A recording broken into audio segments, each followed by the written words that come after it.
So I guess I'd be remiss if we didn't talk about this, right? So I get it, just a few hours ago we had spoken about the Detroit Red Wings and how good they've been lately, even though they lost yesterday against the Lightning. We're gonna put that one in the back burner, just let it roast away and fizzle out. But the Red Wings, despite the fact that they have been pretty entertaining to watch since the coaching change, and they've been stringing together results that put them smack dab in the middle of the wildcard race now. Even though that's the case, there still are some extra updates and trade rumors to go over. So we're going to be talking about that here in today's video. Also going over another guy that is on the market, apparently, according to our guy Elliotte Friedman, courtesy of the Sportsnet Saturday Headlines segment from yesterday. As always, this show is brought to you by ExpressVPN. Go out there and check out the first link in the description to save some money on your VPN, get some free months, and support this YouTube channel all in the process. However, we're also going to be leaving two other links in the description. Firstly, it's the video segment on sportsnet.ca of Elliotte Friedman's Saturday Headlines, and we're also going to be linking this Spectres hockey article from today, because it transcribes a lot of what Friedman says and gives us the scoop without having to use the video clip itself. So big shout out over to Lyle Richardson for summarizing it so we can screenshot it, put it on the screen. It's easier for everybody to follow along. Let's go out there and read what Friedman says about Detroit. Elliotte Friedman reports that Vladimir Tarasenko has recently surfaced in the rumor mill. The 33-year-old Detroit Red Wings forward is in the first year of a 2-year contract with an AAV of $4.75 million, and he has a full no-trade clause for this season. Friedman has said he has heard some noise around Tarasenko, also pointing out the Wings are playing better and are in the race for a playoff berth in the Eastern Conference. Most of their players are performing well of late, but he has, quote-unquote, kind of struggled to be a fit. Now, this is where the Spectres Note part of the article goes out there and gives Lyle Richardson, the writer of this piece, and his opinion. They write this, that Tarasenko is no longer the perennial 30-goal scorer that he was during his long tenure with St. Louis.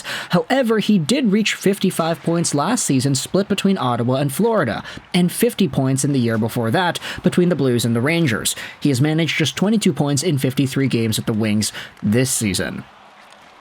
And so, taking a look at Vladimir Tarasenko and his play with the Wings so far, it's easy to say that yes, the numbers are down compared to what he had accomplished last year. This season he's on pace for 34 points, which would be, I think, the worst season he has had since 2019-20, which doesn't even really count because he was a point-per-game player in that year.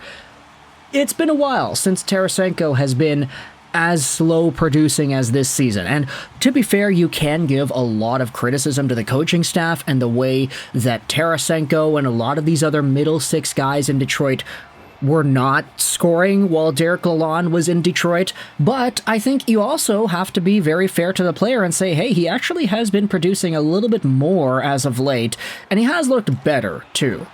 Even yesterday, in that gosh-awful loss to the Tampa Bay Lightning, Tarasenko still scored.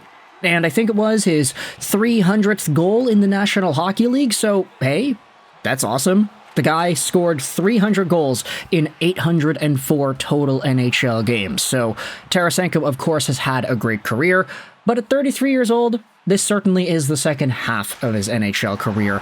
And to help us out with some of the analysis, let's go over to the Red Wings subreddit, because some of the comments here go over some really interesting ideas. The first comment here says, "Who would want Tarasenko? Why would we sell him? We're in the hunt for the wild card." Florida might want him back. He gelled really nice with Anton Lundell on their third line when they won the Stanley Cup. They have, nothing to give, though, and I don't think they have the cap space either. Puckpedia says that Florida will have the equivalent of $3.5 million in space at the deadline. If the Wings retain $2 million, Florida can have Tarasenko for a 4th-round pick or something. Give us an extra 2.75 next season and open up a forward spot to possibly add somebody else at the deadline or in the next summer. And then there is another reply saying, hey, I don't want to trade Tarasenko to Florida within the division if it's going to make anybody a better team. And then a reply says, it's Florida. Tarasenko is not going to move the needle on that matchup because the Wings will get bodied by Florida either way. Yeah, I don't think we're competing with Florida anytime soon, so I can swallow them getting Tarasenko easier.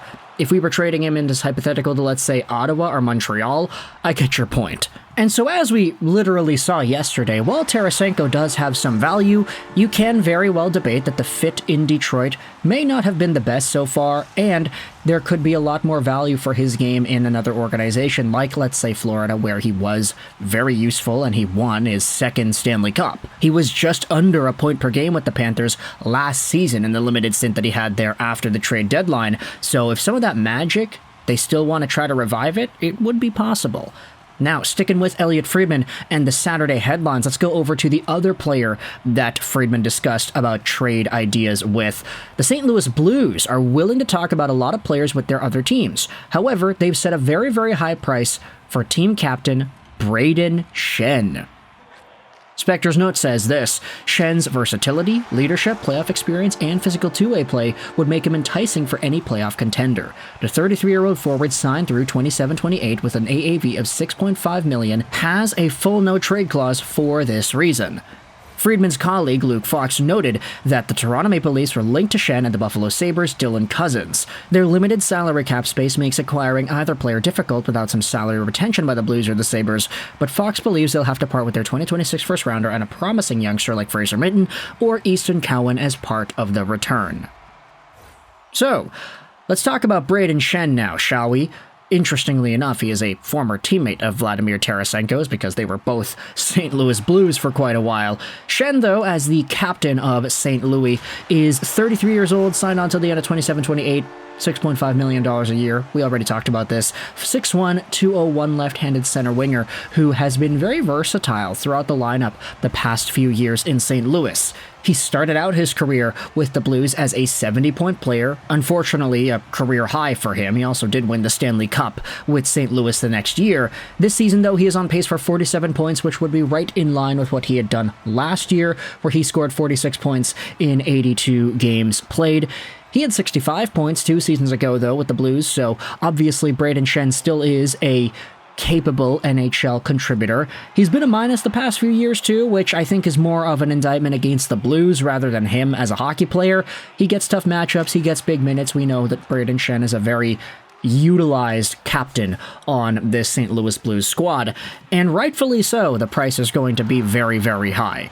This is still a high-level player who admittedly is signed on for quite some time. The contract goes on until he's, 36 years old, so while that isn't necessarily ideal, you also have to remember the cap is going up and there are a lot of conversations as to how this is going to impact the status of contracts as we know it, the ones that are signed on for a while, and what our perceptions are going to be about players signing new contracts in 2026 and 2027. Who knows? Connor McDavid could be the next $20 million player in the NHL. But for Brayden Schenn, his dollar amount right now, it's not bad.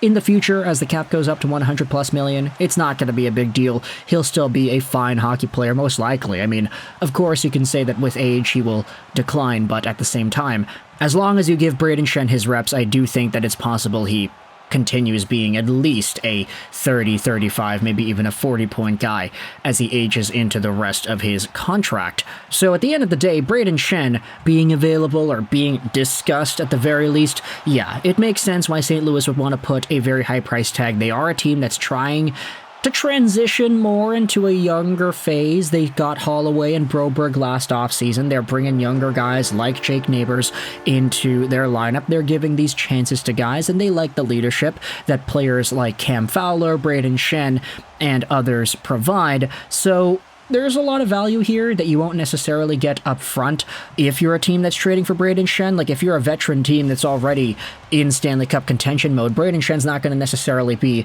as big of a leader for your group than he is for the St. Louis Blues in 2025 with their young talent and their players trying to become top-tier stars. So if Schenn wants to remain competitive, if he wants to be in a spot where he can one-up his brother and get another Stanley Cup or two, then maybe he allows himself to get on the block. But for now, this is just Elliotte Friedman's update, so I want you to let me know your thoughts in the comment section below. How do you feel, firstly, about the Vladimir Tarasenko trade talk from Detroit, and what are your thoughts on Brayden Schenn also potentially being discussed in moves from the St. Louis POV? I hope you enjoyed this video. And bye.